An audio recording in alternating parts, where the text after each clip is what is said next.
sit on this area. I can. It's up to you. Whatever you come. Before I introduce our special guest, I'm going to do the trust factor. I don't feel like playing Mr. Domineering. If you're going to have a laptop open or a phone out, I'm just simply going to trust that you're taking notes on what's happening here today. Otherwise, there should be no reason to have one open or one out. I want to introduce to you Ibrahim, but I would prefer for him to say his full name because I enjoy hearing it so. My name is Ibrahim Yahya Ibrahim. The subtlety of it is because I have a lazy accent and I won't do him justice. I refer to him as my good friend even though we've only known each other for a little while, but I'm immediately thrown back into just like yesteryear. So he was gracious enough to come here today. I hope you all feel comfortable enough to ask him pretty much anything you want to. He'll be frank in telling you whether or not he wants to answer your questions. I went to his pre-dissertation discussion this past Friday, and I can tell you he can answer way more than you would ever want to know. So I've taken the liberty of jotting a few things down just to sort of get things rolling here. But if you haven't been reading my way too much spam of announcements, he is from Niger. He is not exactly from the town, but one town over from where I lived for 2 years, although he has spent much time and knows people from the town that I am from. He is part of your student body here at the University of Florida, and he's way too busy to be taking favors from assistant professors because he's writing a book. And that is a dissertation in order to defend his right to be a doctor of philosophy, but at any rate, I'm very thrilled that he's here. So, without taking all day, could you briefly explain to us what your life was like growing up as a child in Zinder, Niger? All right. Thanks all. Thank you, Dr. Randy, for the opportunity. I was really excited when Dr. Randall asked me to come and talk to people about how life is in Niger, which is reflective of how life is in Africa in general. I was born in, maybe we should put the map of Niger here. I've had it up for them. They've seen it. All right. They've known it, but I didn't. So for those of you who don't know what it is, if you imagine where the heart of Africa is and you locate it, and I think you'll probably right there find the country of Niger. It is a landlocked country. Population 17 million to 18 million people. Largely Muslim, about 80 something percent of the 97% of the population are Muslim. And very youth, largely young population because of the demographic growth. Niger is considered one of the countries that has the largest demographic growth these years. So I grew up in Zinder, which is a semi-desertic region. We have a lot of problem of droughts. Most people in my family, they rely on agriculture. And nowadays, because of all the climate change that is happening, rain is less and less. We have very few rains, and that is impacting agriculture. And by impacting agriculture, it's impacting the whole economy. So you may have read that Niger is one of the poorest countries in the world, and that's true. And that is because of people rely on agriculture. More than 80% of the population rely on agriculture. Agriculture is going bad, right, because of the climate change that is happening there. So I grew up in a quite poor family, and large family, as we have in here. And I did my education, all of it, in Zander, primary, secondary, and high school, studying in Francophone school. And then on the weekend, usually people go to Islamic school to study Islam and other things. So with this two background, when I was going to university, I made the choice that I would go to two universities at the same time. One that is the National University in Niger, where we study French, and I did sociology, a degree in sociology there, and also another university that is an Islamic university, where you study Arabic and the language and the religion. So we, after I graduated from those two, I graduated with a difference of 1 year, I guess, because I studied from the Islamic university, then I went to the other one. I took an MBA in management of projects, and then that was at the time when I was taking that that MBA that I met with Dr. Leonardo Villalon, who is the Dean of the International Center now, was doing research there, and we met at a research center where I was working as an assistant, and just I started a conversation with him. Hey, how is it to go to the United States and study? And he looked at me and said, do you want to go? I said, oh, yes, who doesn't want to go to the United States to have a degree? For me, it was just a way to make a friend. I wasn't really serious. I wasn't thinking that it is going to happen. And he said, if you have a couple of minutes, we can grab a coffee. I said, oh yeah, I can do that. I took him on the back of my motorcycle, and we went to a coffee, took a coffee, and then we talked about my research, what I did when I was taking classes, when I was doing those two degrees, the type of research that I did. And the type of research one was related to Malthusianism. I am sure that you are familiar with this theory of Malthus, that population growth, I mean, the more you have, if you have more populations, then the Earth may not be able to provide food for all those populations.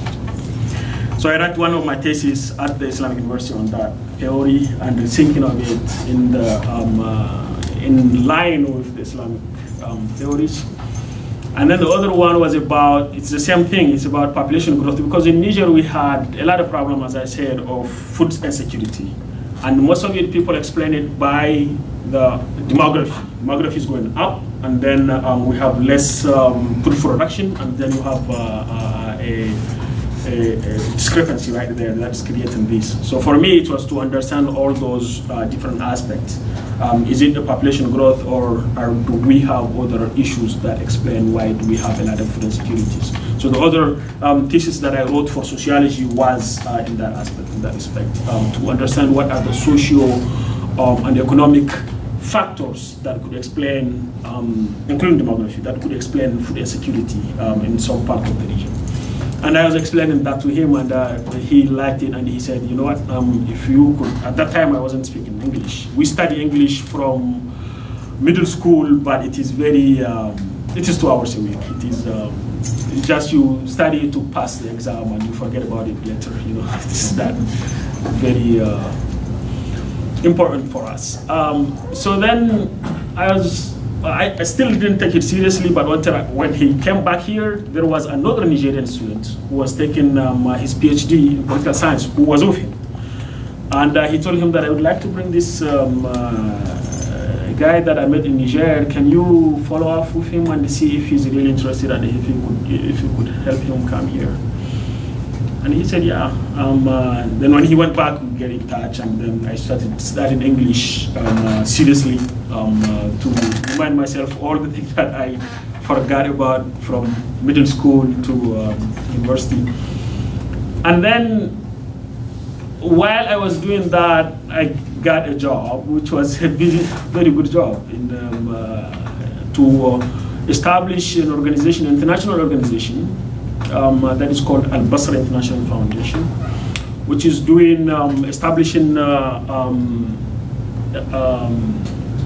ophthalmologic hospitals that only operate eyes and problem diseases of eyes, etc. That's all what they do.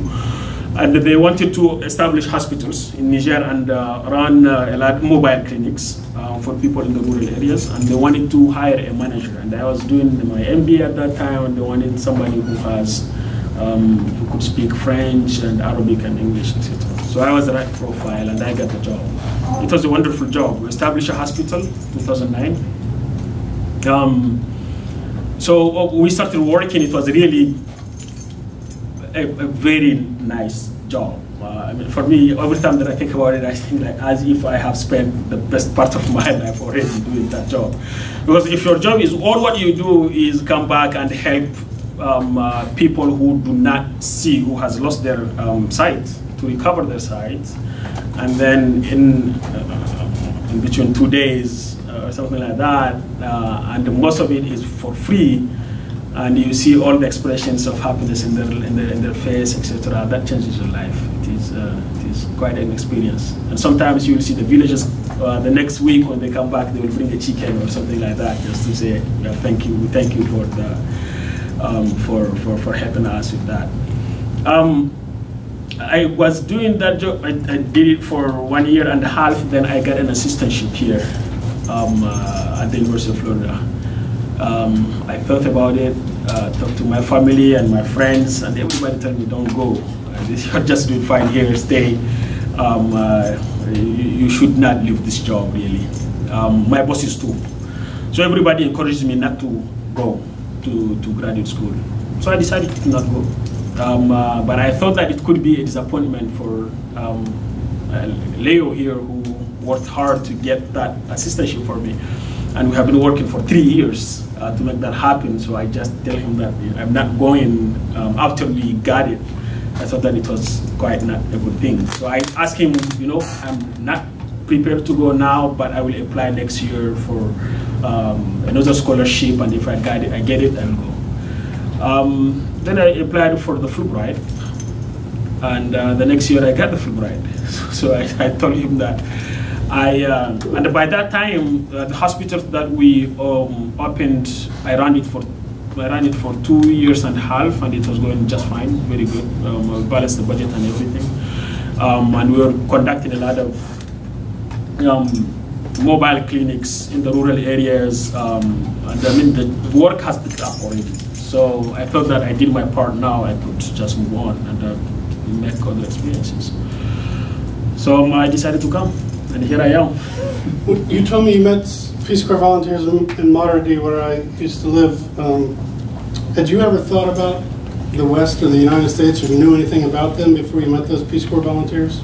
Oh yeah, definitely. I mean, everybody knows about America and Europe.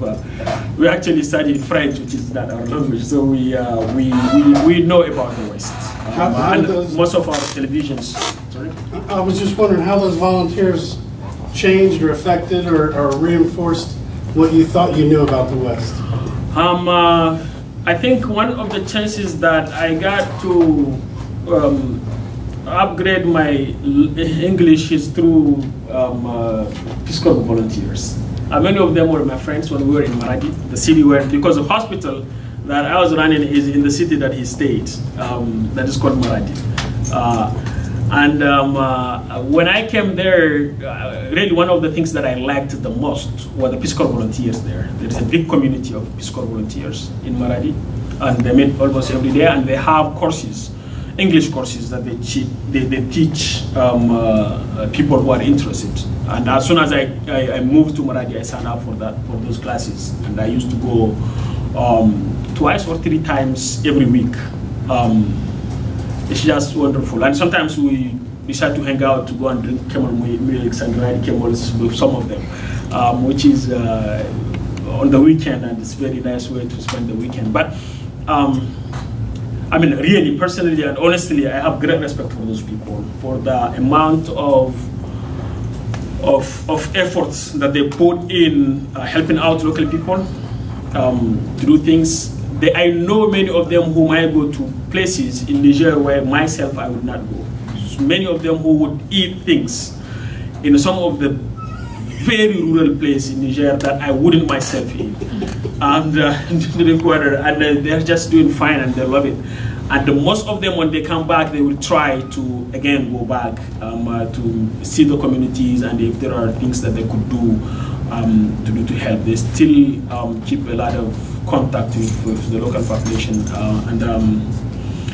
I think if I am where I am today, it's partly because of their efforts, definitely. You tell me that you think if things go the way you go, you'll probably return to Niger after you defend your dissertation and graduate. How do you think your education has helped you to know a sense of community better? Or do you think your education has helped you to understand a sense of community better? All right, so I have to mention that after I finished, I left Niger to come here, still I was missing that job, that part of working with the community and helping out those people. So when we came here the first year, I signed up for Amnesty International, the UF branch, and we were doing activities for the community here.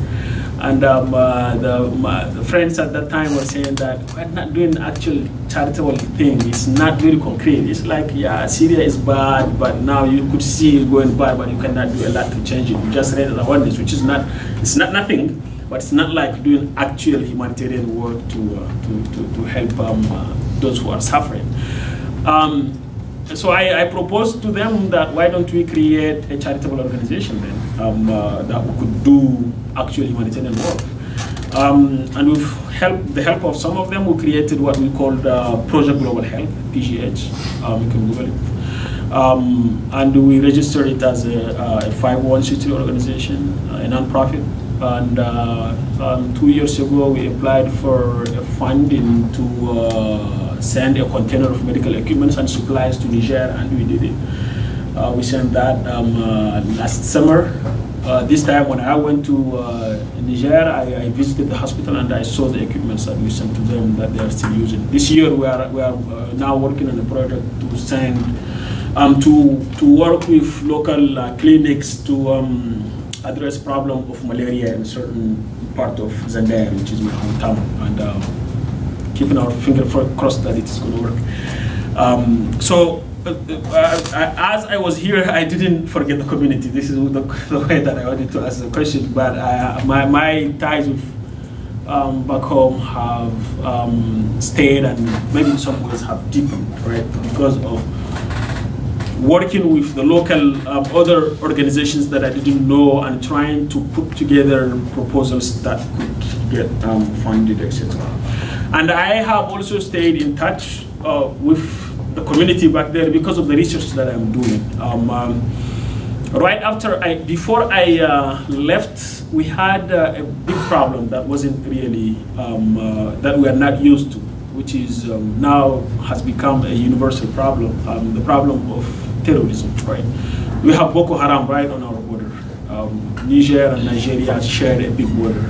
And the region where we is affected by Boko Haram in Nigeria is on the border of the eastern side, yes, Difa.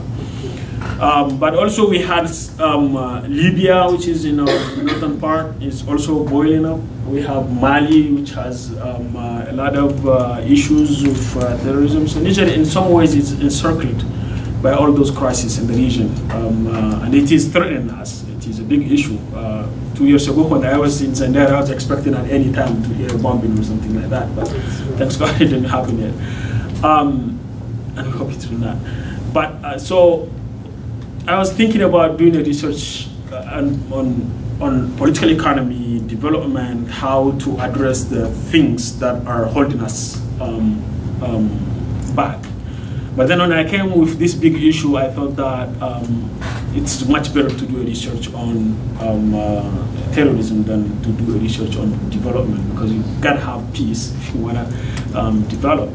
And all my thinking is how to contribute in the development of that part of the world. So I did, and almost every summer I went back home to do research, to visit my family, then to do research, and came back here and write some small stuff before starting the PhD.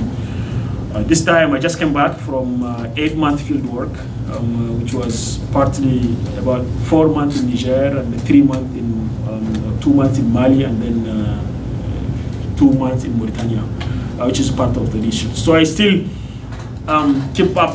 kept in touch with the community. I think this is what I was trying to get at. This is, I know from going to your discussion Friday, we would be here all day, and I want to leave the floor open for everybody. Yeah. But I've got to ask, it's beyond where some of them are. I've read some of their papers, but I still want you to, as a scholar of political science, what can they do as part of the student body that you share, as people who are anchored in knowing their community, but also people who are perhaps concerned about the global issues that you are concerned about, because the global issues obviously are right down the street from where I'm in Altamont Springs in Orlando. I mean, as a scholar, what can you offer about bridging the gap of, you said we have to have peace to have development. As one of their fellow students, this is so hard, in a nutshell, what can you offer them to think about their future, what can they think about how to be involved in this solution to this mess that can't seem to be solved anytime soon? Yeah, I think one of the things that I wanted to say, I think you already made that choice, and that's why you are here. This is a class about community and the rural and the helping out. I remember I had a discussion when I was in high school for my brother, who was asking me to go to. I was referred to go to science school, right, to have a degree in to have high school diploma in science, which would prepare me to go to engineering school and those kind. But I made the decision. But he was influencing me. He said, "Don't go there. Go to literature." So at high school we have. You split. Yes, split. You make the decision to whether go to sciences or to go to literature and things. And one day I was thinking to him that, you know what, if I went to, if I met the other way, the decision, I would have become a millionaire by now. I mean, making a lot of money. He said, yeah, you would have made a lot of money, but then you wouldn't have the impact that you had on other people, right, on the other communities. You can be happy yourself, alone in your home, and the people just that surrounds you. But the impact that you may have if you work for the community and the type of work that you do is much more rewarding than the few thousands of dollars that you will have. So for me, I think it is not about our own happiness, but I think the happiness of people that surrounds us, right? This is what makes life valuable. And working for the community, devoting time to work for your community is really important. The issues that we are facing are not issues that cannot be solved. They can be. There is nothing that could not be solved. There is always a way out to it. But in order to achieve that, we have to come together and care and think about what is happening in Syria today, or in Nigeria, or is also affecting us in some way or another, or it's affecting human beings that resemble us in many ways. And what can we think about what can we do in order to help those communities back there? I think it is really, really important. And sitting here, I think that for you guys, you have already made your mind about that, because you are sitting in a class where you are taught to care about communities, local communities, but as well as international and global communities. And I think it is important. The world is very global. I just mentioned the problem of climate change that we are facing. Some of the problems are not from Niger. We contribute to it, definitely, but we don't contribute the biggest part. The biggest contributors are this country and China, right? But who is paying the price are a very local population in Niger who I mean, do not really, are not really responsible of the whole thing. So working for the community to address those issues in this country affect what is going on. It is going globally in some ways, right? Raising voice against terrorism everywhere and improve humanitarian access to other places is also helping out people who are there. And then going as Peace Corps from this country to Africa to work, that's even better. I know Dr. Springer's got a slew of interesting thoughts. I didn't know that was like opening up to the floor. So how long have you been speaking English? All right, so I really started, so I started doing it as like, okay, so I need to start with the school books, right? That was in 2008. Like I need to go back to take all my school books, open them back, and then write all the terms that I don't know. And I bought a big dictionary and then those school books and then other novels. I would read one page and then fill out another page with the name, all the words that I don't know about.